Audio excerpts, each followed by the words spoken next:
Okay, ladies and gents, let's practice. So we're going to do two questions, of course, to practice this idea of what happens, of course, if you miss the last few payments, and what happens, of course, if if you of course start immediately. So that's the idea that we're going to practice. Of course, we are still under the future value annuity. So what are they saying? They're saying Katlego, of course, starts a 5 year savings plan.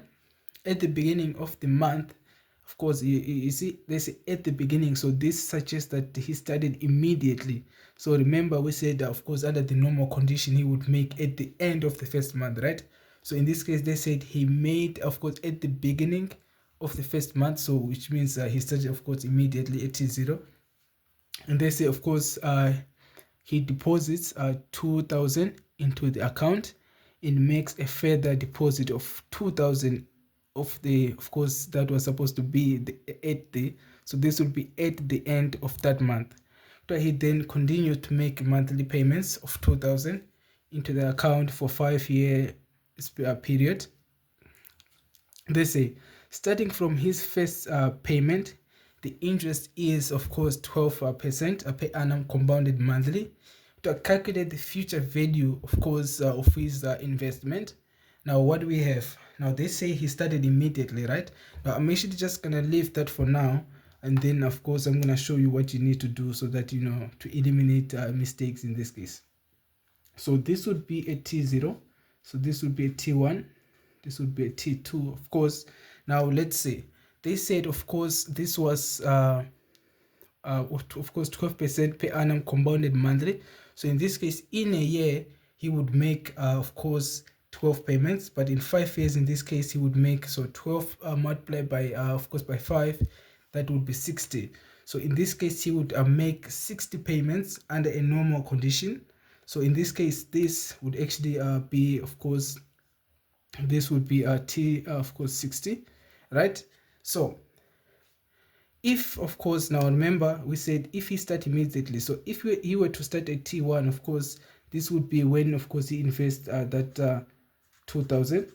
Of course, at T2, he would do the same. And of course, at the end, of course, he would do, of course, the same. We said, of course, the last payment is made at the end, right?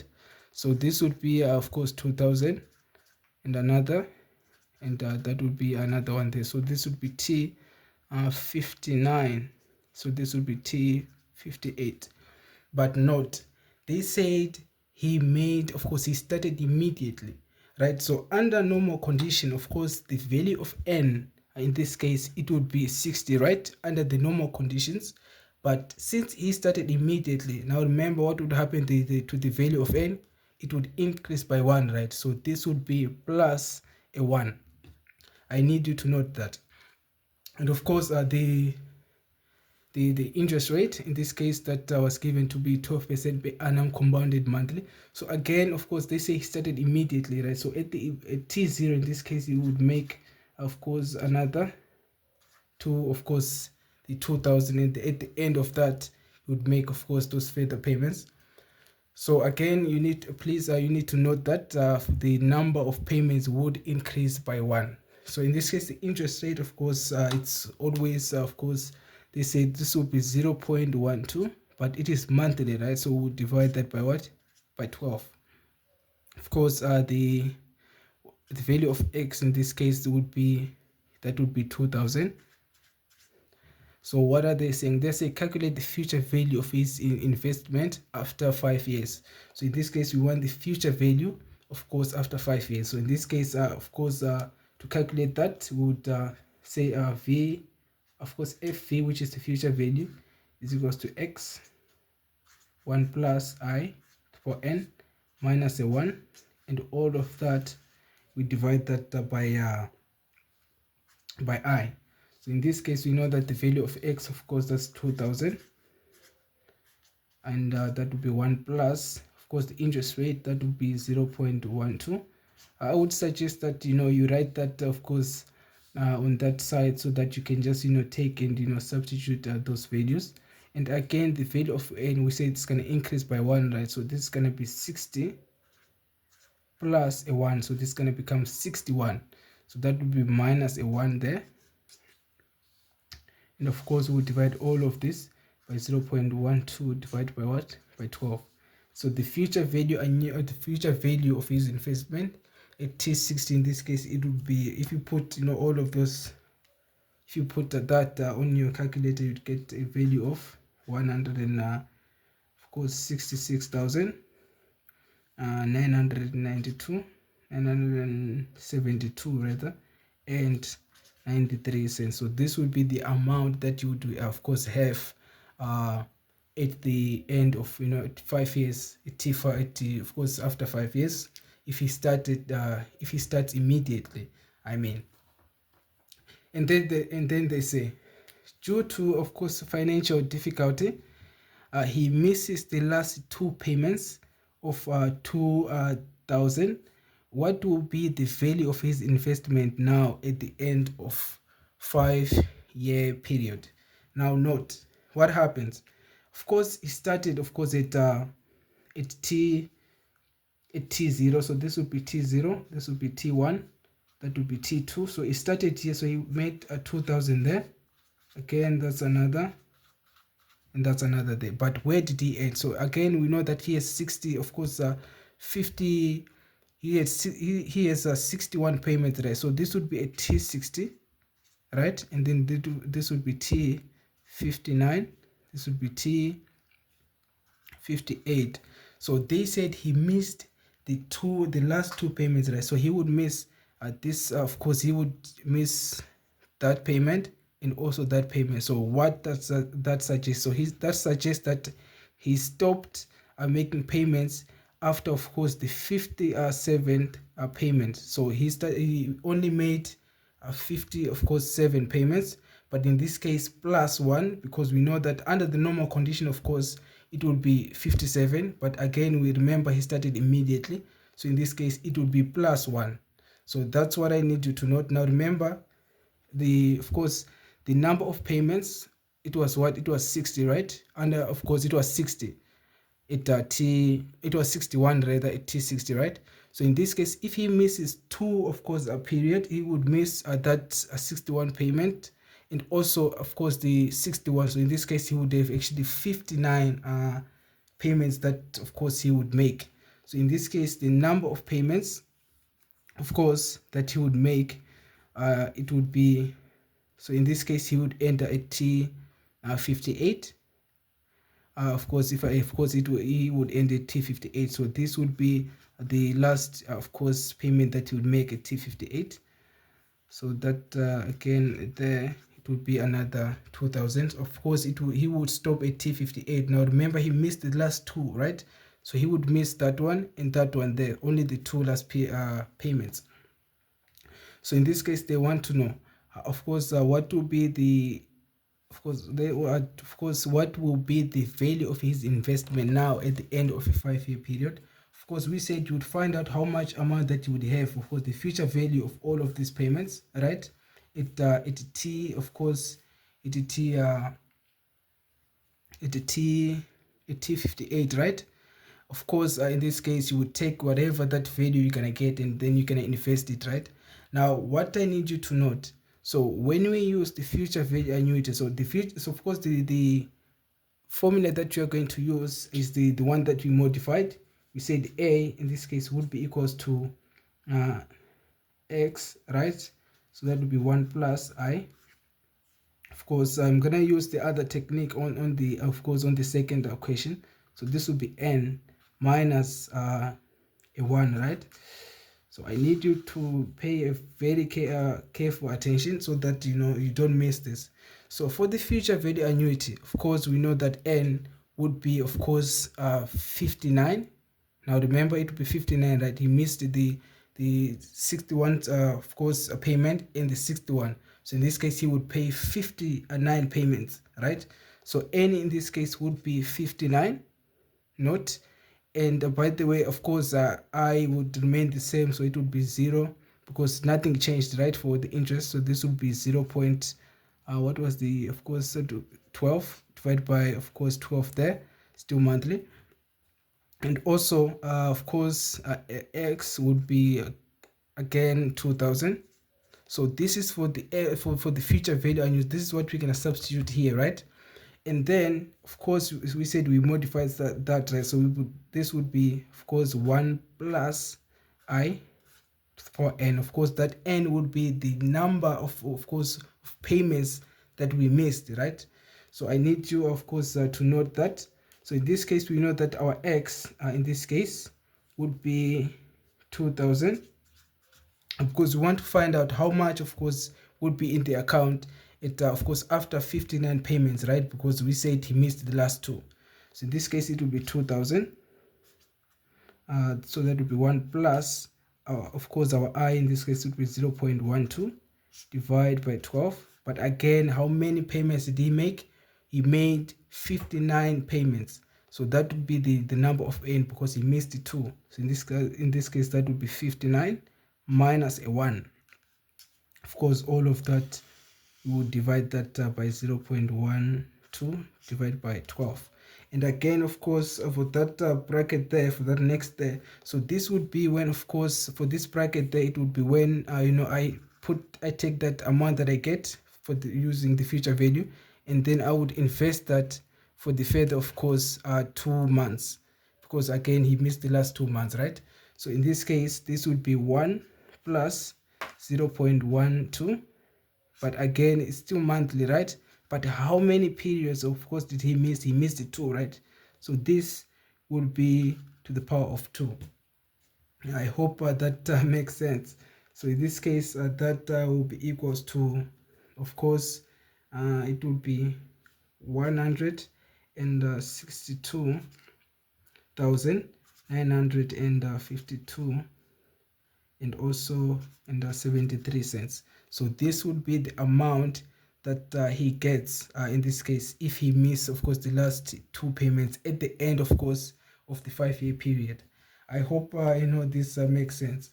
Now again, if of course if you found this a little bit confusing, you can always throw that on the comment section, and of course I'll try to to make more questions, or to do more examples of that, so that you can get that, so that we don't miss those marks. So they say of course this is the second. They say Exire starts saving money in a unit trust fund. He immediately deposits 2.5 into the trust fund. Thereafter at the end of each month, he deposits 2.5 into the fund and continues to do this for 5 years. They say interest rate, of course, is 18% per annum compounded monthly. They say calculate the future value of his investment after 5-year period. So of course again of course I always find this easy, to just use the timeline. I don't know if I'm the only one, but I'm sure some of you are saying, yeah, me too, I find that to be easy. So again of course they said he immediately, so in this case he started at T0, so that would be T0 there, that would be T1, T2, T3. So in this case he started immediately. Now remember, when he started immediately, what happens to the number of payments? I'm sure some of you are saying, yes, I've got that. So in this case of course it would increase by 1, right? So he would make 2.5 there, and again 2.5 at the end of course of the first. That would be 2.5, 2.5, and so on and so forth. And of course at T, now how many payments would he make? Of course they say calculate the future value of his investment after 5 years. Of course it would be again T60.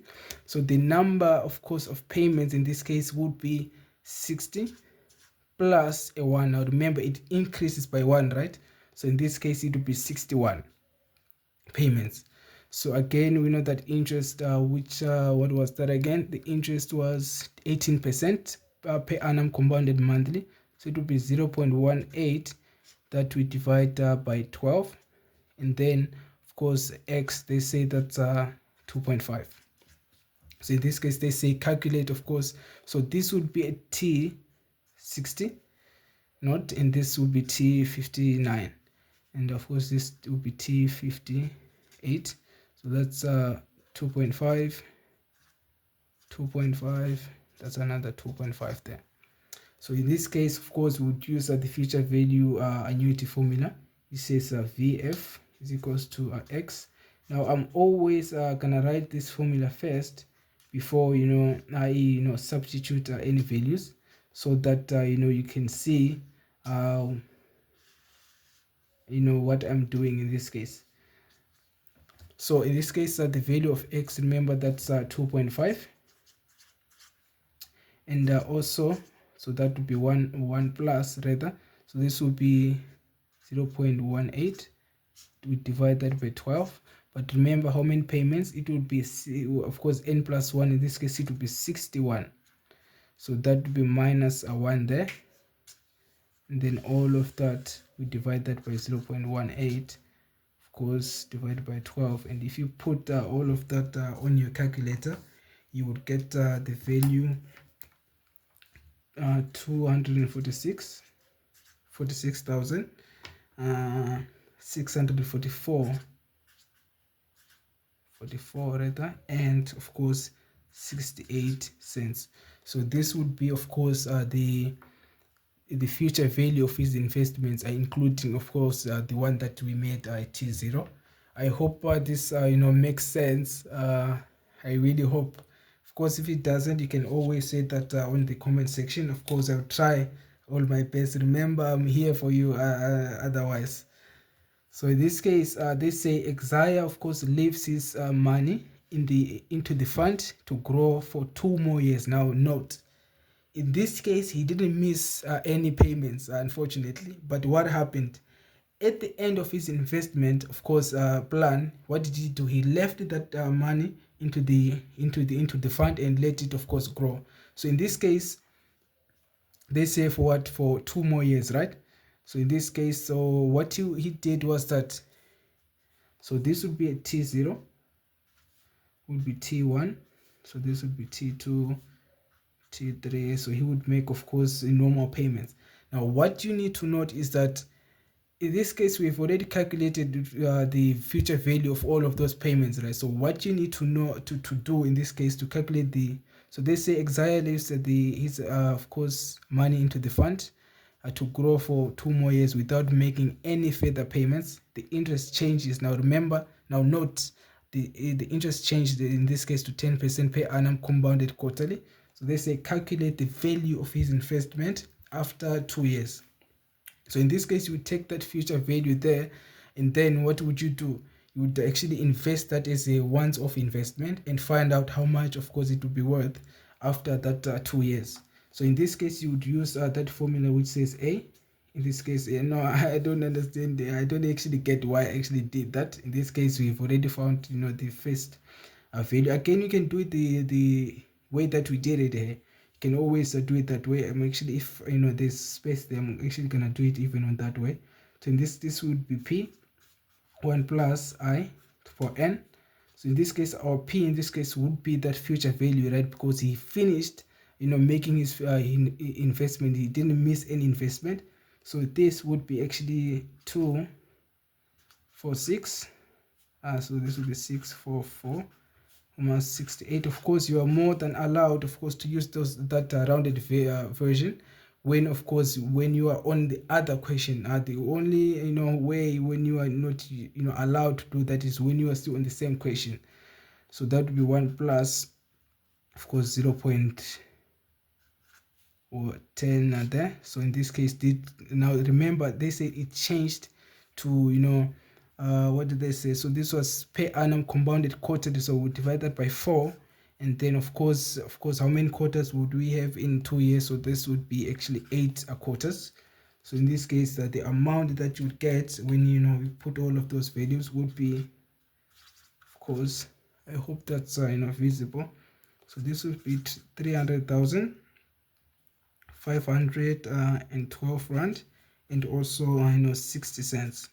So this will be the investment that the total, of course, investment after 2 years, after he has left that, after he leaves that of course if you, of course, that money that he accumulated at the end of 5 years to grow for, for further 2 years. So this would be the, the amount that he would have. Again, you could have, said to find, to find the value of A. So this would be the second way. I'm just gonna, I'm not gonna put all the values. So this would be F V, multiply that by 1 plus, of course, I. This case, this would be the extended time or period. So in this case, you would have X there, 1 plus, of course, I for n minus, of course, 1. And in this case, it would be I. Then you would multiply that by 1 plus I, of course, the power n. Of course, I can't, squeeze all of that there for me, to show you. But in this case, that's what you would do. So in this case, that n would be, of course, that 8 quarters. So in this case, you multiply that. Of course, you take the 4, you multiply by 2 in this case, because we would have 4 quarters. Would have actually 8 quarters in 2 years. I hope that this video have been helpful. Of course, if you have more questions, of course, you are more than welcome, to throw that in the comments. I'm always reading that, because, my goal, is, the reason why I started this was because I wanted, to help, those who want, to upgrade their marks, so that we can try by all means to get, those distinctions. Now, I have a surprise. Of course, I'm always having surprises. My students are always, saying, no, you can't do that, you can't do that. So this actually, I'm actually gonna leave this question to you. You can try. I need you, to try to do this question, and also, you can just throw that the answers that you get on the comment section, so that you can see. I can see that you guys, are crushing this maths, cracking it rather. So this would be the end of today's lesson. I hope it has been helpful. If it has, of course, please, you can share it with your friends. Subscribe if you haven't subscribed, and also hit that notification bell, so that you don't miss the next lesson that we're gonna have. Now, on our next lesson, we'll be doing the present value annuities.